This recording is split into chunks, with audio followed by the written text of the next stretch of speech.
Champions, welcome to origin. मेरा नाम Prince Kumar है और आप सभी का ओरिजिन में बहुत बहुत स्वागत है।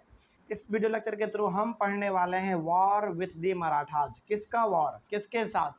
मराठा और ईस्ट इंडिया कंपनी, इन दोनों के साथ में किस प्रकार से वॉर हुआ।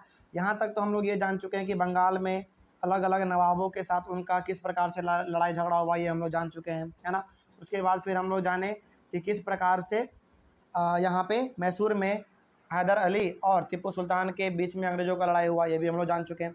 अब हम लोग जानने वाले हैं कि आखिर मराठा के साथ किस प्रकार से अंग्रेज़ों का लड़ाई झगड़ा हुआ, ये हम लोग इसमें जानने वाले हैं, ठीक है।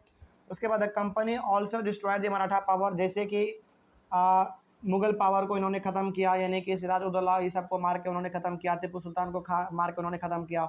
उसी प्रकार से मराठा पावर यानी कि मराठा को भी इन्होंने ख़त्म कर दिया। लेकिन ख़त्म कैसे किया, इसके बारे में हम लोग जानने वाले हैं। The Marathas had been defeated in the third battle of Panipat in 1761। देखिए, थर्ड बैटल ऑफ पानीपत का मतलब क्या हुआ? पानीपत एक जगह का नाम है।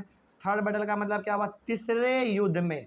हालांकि पानीपत में अंग्रेजों का जो लड़ाई है ना मराठा के साथ, वो 3 बार हुआ था। तो पहले वाले को क्या कहेंगे? First battle of Panipat. Second वाले को सेकंड बैटल ऑफ पानीपत और थर्ड वाले को थर्ड बैटल ऑफ पानीपत। तो थर्ड यानी कि तीसरे युद्ध में, यानी कि जो तीसरा युद्ध हुआ अंग्रेजों का मराठा के साथ, उसमें जाके मराठा हार गया था अंग्रेजों से 1761 में। इसीलिए इसका नाम पड़ गया है third battle of Panipat. Panipat में 3 बार लड़ाई हुआ अंग्रेजों का मराठा के साथ। पहले बारे में नहीं हारा, दूसरे बारे में भी नहीं हारा, तीसरे बारे में जाके वो हार गया। इसीलिए यहाँ पे कहा गया है the Marathas had been defeated in the third battle of Panipat in 1761। तो 1761 में मराठा को भी हरा दिया गया, किसके द्वारा? अंग्रेजों के द्वारा हरा दिया गया। उसके बाद फिर क्या परिणाम आया, उसके बाद देख लेते हैं हम लोग यहाँ पे। Their power was curbed and they were divided into many states under different chiefs, यानी कि सरदार। अब देखिए, जब मराठा को हरा दिया गया ना, मराठा को हरा देने के बाद जो मराठा का जहाँ तक कंट्रोल था, मराठा का जितना दूर तक कंट्रोल था, उन सारे एरिया को इन्होंने क्या किया?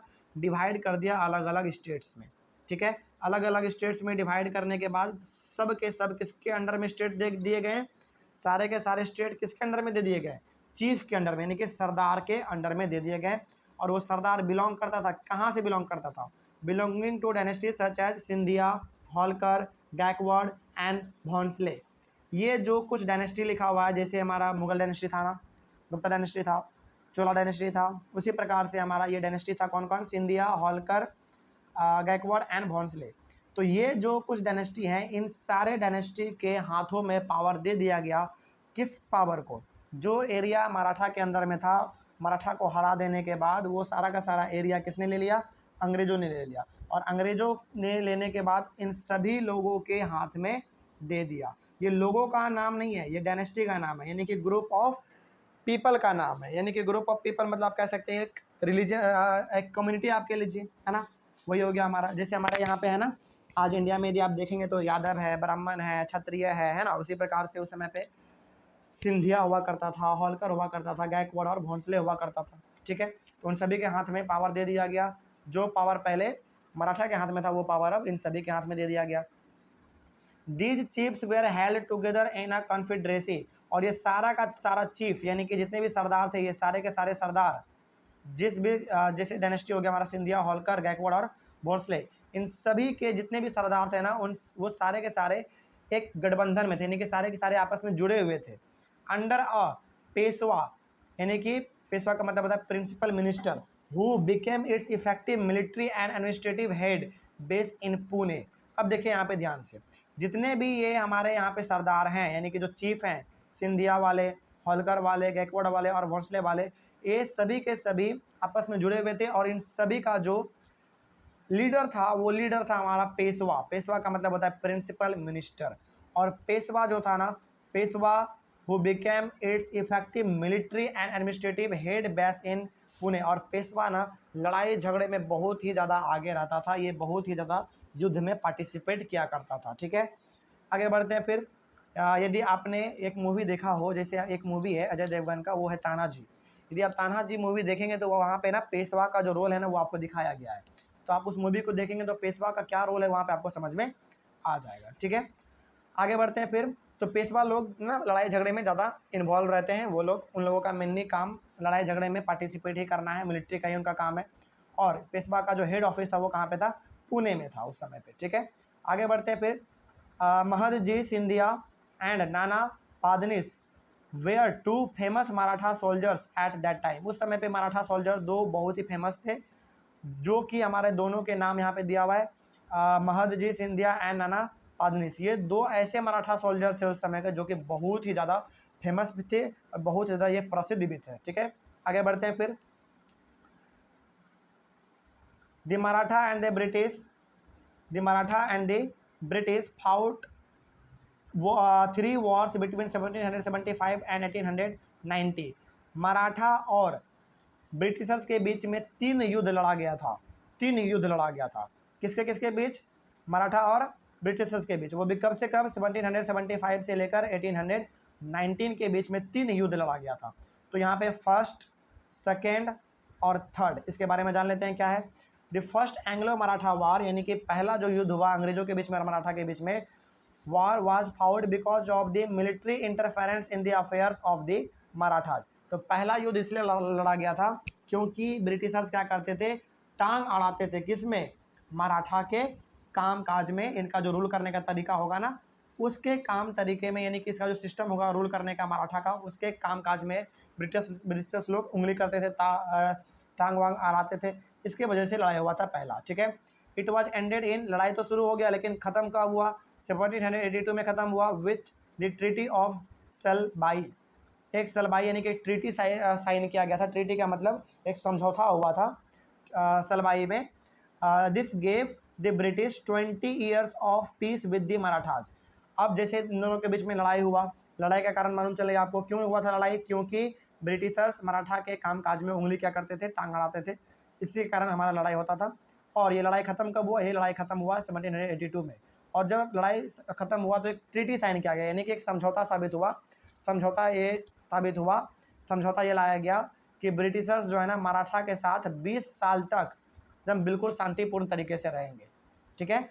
20 साल तक ब्रिटिशर्स मराठा के साथ एकदम बिल्कुल शांतिपूर्ण तरीके से रहेंगे। और ये ट्रीटी हमारा कहाँ पे साइन किया गया था, यानी कि ट्रीटी कहाँ पे, सलबाई में। देखिए ट्रीटी मेनली होता क्या है, ट्रीटी एक पेपर होता है जिसमें कि रूल्स एंड रेगुलेशंस लिखे हुए रहते हैं, जिसमें ये लिखा रहता है कि अब हम आपके ऊपर किसी भी प्रकार का हमला नहीं करेंगे, यानी कि जो भी आप समझौता करना चाह रहे हैं वो रिटन रूप में रहता है और उस पर दोनों ग्रुप का साइन भी रहता है। तो पहला वॉर का ट्रीटी क्या था हमारा, ट्रीटी ऑफ सलबाई था, जिसके कारण ब्रिटिशर्स मराठा के साथ 20 साल तक कोई भी युद्ध नहीं करेगा, यानी कि शांति का माहौल बना के रखेगा, ठीक है। आगे बढ़ते हैं फिर the second Anglo Maratha war 1803 and 5। तो जो सेकेंड वाला हमारा लड़ा गया वॉर, वो लड़ा गया 1803 से लेकर 5 के बीच में।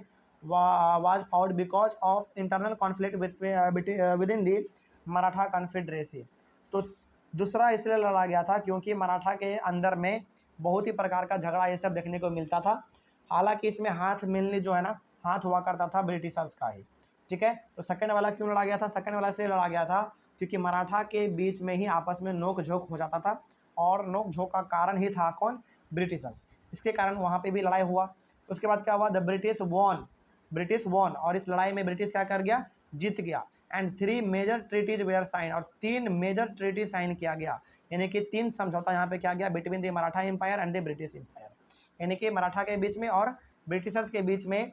जब सेकेंड एंग्लो मराठा हमारा युद्ध हुआ ना 1803 और 5 के बीच में, तो इसमें ब्रिटिशर्स जीत गया और मराठा यहाँ पे हार गया। जब हार गया तो यहाँ पे 3 ट्रीटी साइन किया गया, यानी कि 3 समझौता यहाँ पे किया गया। क्या समझौता था यहाँ पे, इन विच द ब्रिटिश समझौता के अनुसार British got many of the Indian territories like Odisha, Yamuna river including Agra and Delhi. समझौते के अनुसार दूसरा युद्ध जो हमारा हुआ, उस समझौते के अनुसार ब्रिटिशर्स के कंट्रोल में आ गया था कौन कौन, ओडिशा आ गया, यमुना रिवर आ गया, आगरा आ गया, और दिल्ली भी उसके अंडर में आ गया था।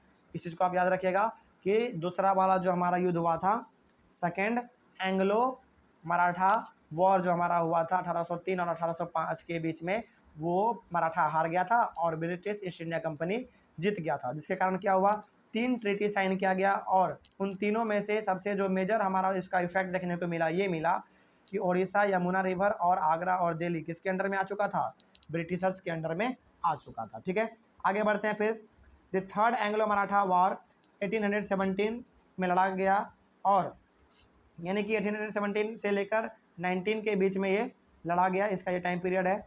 Was attempt by the Marathas to regain their independence. अब ये क्यों हुआ था, ये इसलिए हुआ था क्योंकि देखिए दूसरे वाले युद्ध में मराठा जो है ना हार गया था। अब चूंकि हार गया था तो ये अपने पावर को क्या करना चाहेगा, दोबारा ये रीगेन करना चाहेगा। रीगेन करने के लिए इन्होंने क्या किया, रीगेन करने के लिए इन्होंने तीसरा युद्ध लड़ा किसके साथ, अंग्रेजों के साथ।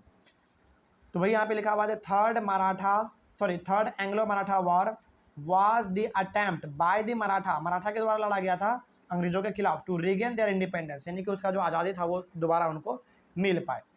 But they were defeated, लेकिन उसको फिर से हरा दिया गया, मराठा को फिर से हरा दिया गया। And the Maratha empire completely ended after these wars. तो इसके बाद से जो है ना मराठा को पूरी तरीके से हरा दिया गया, और वहीं से मराठा का जो पूरा सिस्टम था, यानी कि मराठा जो हमारा डायनेस्टी था उसको पूरी तरीके से ख़त्म ही कर दिया गया। ठीक है, उसके बाद the Peshwa was removed. Peshwa जो हमारा था, याद कीजिए पेशवा हमारा क्या था, पेशवा हमारा वो चारों डायनेस्टी का हेड था, तो पेशवा को भी हटा दिया गया। And sent away to Bithoor near Kanpur with a pension. तो पेशवा जो हमारा हेड था वो चारों का चारों डायनेस्टी का, जैसे यहाँ पे हमारा चारों का चारों डायनेस्टी का नाम लिखा हुआ था, कहाँ गया, हाँ यहाँ पे लिखा हुआ था, सिंधिया, होलकर, गायकवाड़ एंड भोंसले, इन सभी को एरिया जो है ना मराठा का दे दिया गया था। और इसको लीड कौन कर रहा था, वो चीफ हमारा था कौन, पेशवा, यानी कि प्रिंसिपल मिनिस्टर।